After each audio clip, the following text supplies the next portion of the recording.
Al caer la noche, prepárate, pues solo escucharás a los susurros nocturnos. Noctámbulos, bienvenidos. Gracias por acompañarme en un episodio más de su canal Susurros Nocturnos.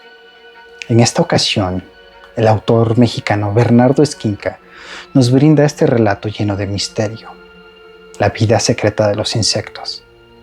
Sin más preámbulos, vayamos a la historia. 2 noticias. 1. Hoy voy a hablar con mi esposa, tras 2 años de no hacerlo. 2. Mi esposa está muerta. Falleció hace 2 años, en extrañas circunstancias. Es mi día de descanso y la cita es hasta la noche, así que aprovecharé el tiempo para estar en la playa. A Lucía le encantaba el mar. No se metía a nadar, le tenía mucho respeto, pero daba largas caminatas por la orilla y disfrutaba dejando que las olas lamieran los pies descalzos. Curiosamente, en una ocasión me dijo que cuando muriera, el último lugar al que le gustaría que arrojaran sus cenizas sería el mar. Una noche soñé que me moría. Lo único que hacía era nadar y nadar en la oscuridad del fondo del océano, como un pez ciego. No le puse mucha atención en ese momento. Nadie toma con seriedad a una persona sana cuando habla de su muerte. Pero ahora lo recuerdo mientras me meto unas latas de cerveza en la hielera y tomo un libro para tumbarme a leer bajo el sol. Soy entomólogo forense. Me dedico a estudiar los insectos que invaden cadáveres y que proporcionan pistas para atrapar asesinos. A los bichos les gusta dejar sus huevos en el rostro, los ojos o la nariz de las víctimas. La clave es relacionar los ciclos biológicos de los insectos con las etapas de descomposición del cuerpo, lo que permite aproximarse al momento en que ocurrió la muerte. Funcionan en pocas palabras como un reloj. Incluso se puede determinar si el cadáver fue trasladado de un lugar a otro. A los insectos también les gusta alimentarse de la carne putrefacta. Algunos de ellos son moscas, escarabajos, arañas, hormigas, avispas y ciempiés, y son voraces. Los restos de un adulto humano expuestos al aire libre pueden ser devorados rápidamente.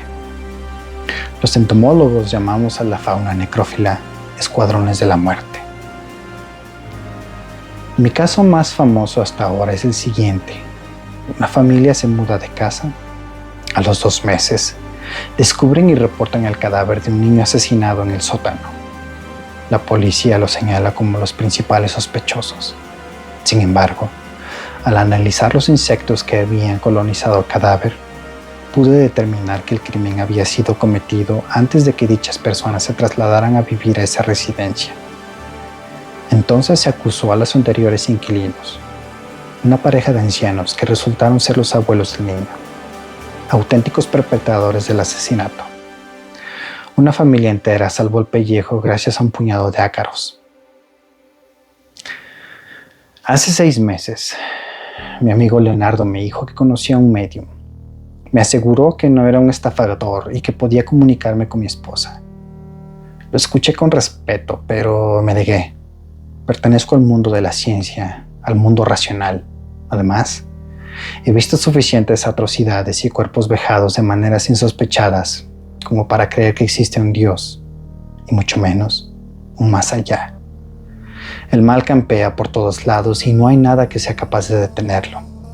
Mejor que no exista vida después de la muerte, porque es muy probable que el mal continúe reinando allí. Él insistió, nada pierdes con intentarlo, y si funciona, resolverás las dudas que te atormentan.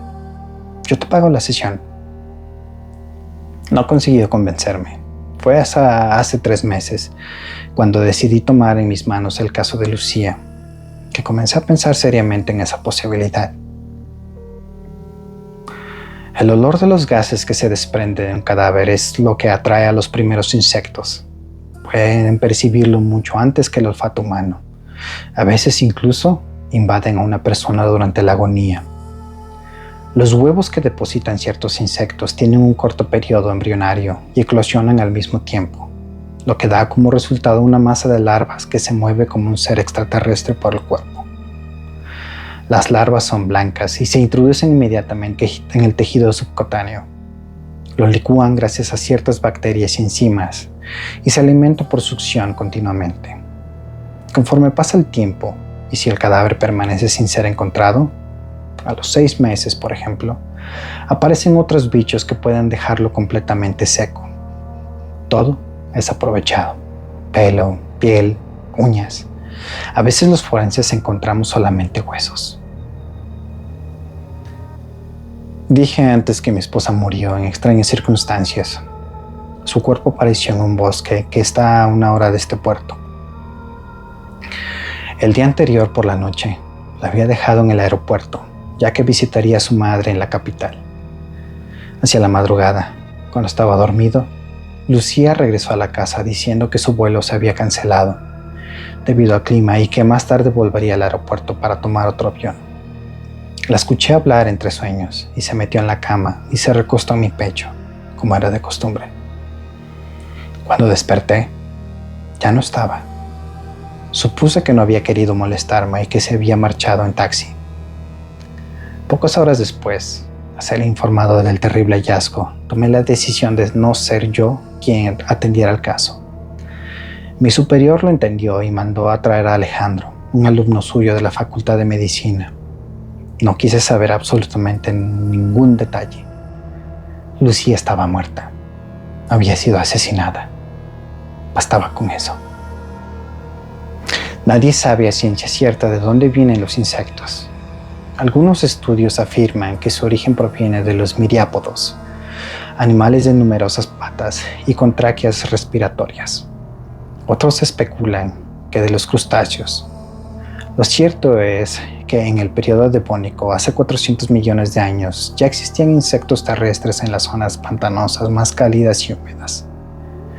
En el Carbonífero inferior, hace unos 350 millones de años, experimentaron su primera explosión evolutiva al aparecer las alas y la posibilidad de volar. Los más persistentes y evolucionados de todos ellos, por supuesto, las cucarachas. Curiosamente, nunca he visto una cucaracha rondando un cadáver. Como el asesino de mi esposa no ha sido encontrado, decidí revisar el caso. Analicé las pruebas recogidas por Alejandro y encontré varios errores graves. Entre ellos, uno que me dejó desconcertado: un fallo en el cálculo de la hora de la muerte. Lucía fue encontrada en el bosque a las 9 de la mañana por un grupo de campistas. Alejandro determinó que para entonces llevaba 1 hora muerta. Mis análisis indicaban que llevaba por lo menos 6 horas fallecida. Es decir, había muerto en la madrugada, cuando se suponía que estaba en mis brazos dormida. Y como yo no tenía conciencia exacta de la hora en que Lucía se había marchado de la casa aquella noche, el asunto se volvía bastante confuso. Leonardo tenía una teoría. Ella estaba ya muerta cuando me visitó en la cama. Es algo que suelen hacer los muertos, me dijo. Acuden a despedirse de sus seres queridos. Desquiciado por todo el asunto, terminé cediendo a la idea del médium. Tuvimos una cita hace 2 días. Le llevé las pertenencias de Lucía que me había pedido: ropa, objetos, fotografías. Luego me dio una fecha y una hora exacta. Hoy a las 9 de la noche. Ella te llamará por teléfono, dijo en tono solemne. Tengo un sueño recurrente con Lucía. Primero veo los insectos que devoran secretamente su cuerpo. Llego a la escena del crimen y me doy cuenta que sigue viva e intento quitárselos. Pero es imposible. Son demasiados. Ella me reclama: tú los trajiste a mí. Después ya no puede hablar porque comienzan a salirle de la boca. Es entonces cuando le cierro los ojos y me despierto. Faltan unos segundos para las 9 de la noche. No he comido nada en todo el día. No tengo hambre. Estoy acostado en la cama. El teléfono reposa sobre la mesilla de noche. Miro el techo y me doy cuenta de que está agrietado y descarado. Le hace falta una buena mano de pintura. Descubro que una telaraña en una esquina.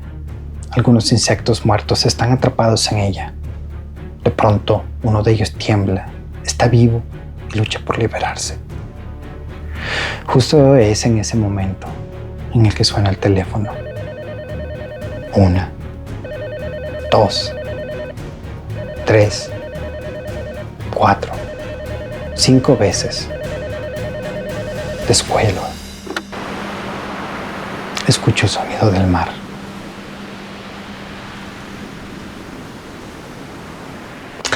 Hasta aquí llegamos con la historia del día de hoy. Espero haya sido de su agrado. ¿Qué les pareció? ¿Ustedes creen que sea posible contactar con el más allá? Cuéntenme en los comentarios. Y nos vemos la siguiente semana con más de Susurros Nocturnos. Gracias.